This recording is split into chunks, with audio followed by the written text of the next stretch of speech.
The things that I used to do to protect my faith a year ago may not be the same practices that will protect my faith now, because I'm not the same person. Because you might find the things that used to work when you were 18 are not working now. You see what I'm saying? Because you're not the same person. So you need new things, and it's different for different people.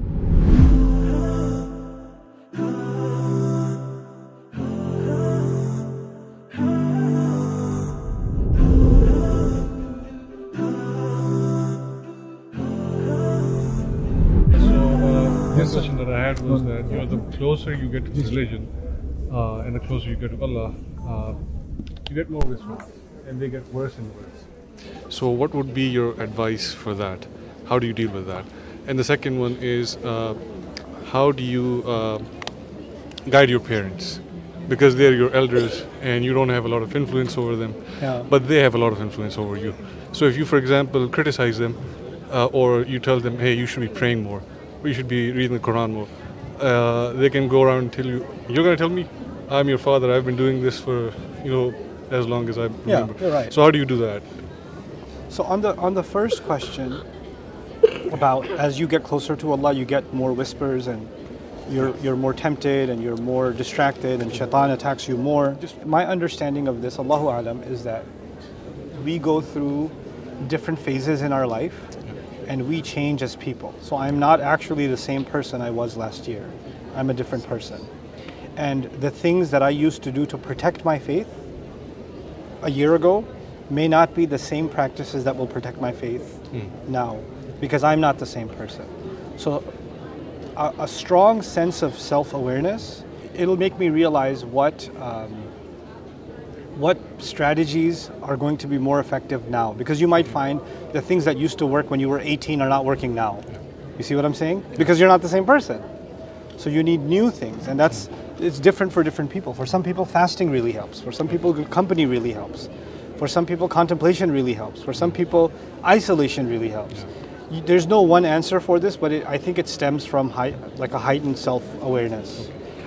Second question about parents, my thoughts on it are that, especially for children, they often find themselves not in a position to be able to be direct with their parents.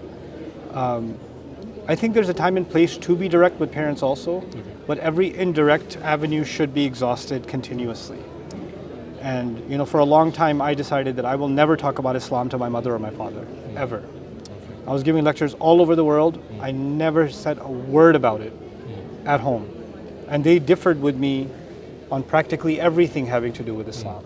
But I never talked about it because of two things. One, I didn't want them to feel like I'm being what I am outside, I'm being that with them. Because what I am outside, people consider me a teacher and someone who they take influence from, and now I think that I'm so big that I can preach to them. So I didn't want them to have that feeling. And secondly, I know that if I say something, because I know them more than anyone else, they will say some things in response that the angels will record against them, right? And I don't want angels recording anything against them.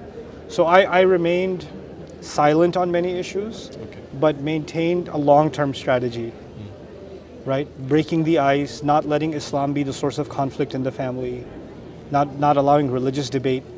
Even though my dad tried many times to start religious debates, I never bit into it, And then eventually, subhanallah, I have a beautiful relationship with my parents. Alhamdulillah, may Allah preserve it.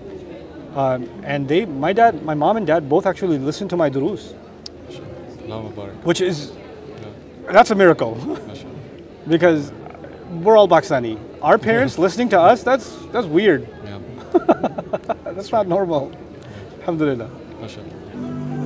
Thank you very much. You're welcome. I hope you guys enjoyed that video clip. My team and I have been working tirelessly to try to create as many resources for Muslims to give them first steps in understanding the Quran all the way to the point where they can have a deep, profound understanding of the Quran. We are students of the Quran ourselves, and we want you to be students of the Quran alongside us. Join us for this journey on bayinatv.com, where thousands of hours of work have already been put in. And don't be intimidated, it's step by step by step, so you can make learning the Quran a part of your lifestyle. There's lots of stuff available on YouTube, but it's all over the place. If you want an organized approach to studying the Quran beginning to end for yourself, your kids, your family, and even among peers, that would be the way to go. Sign up for bayinatv.com.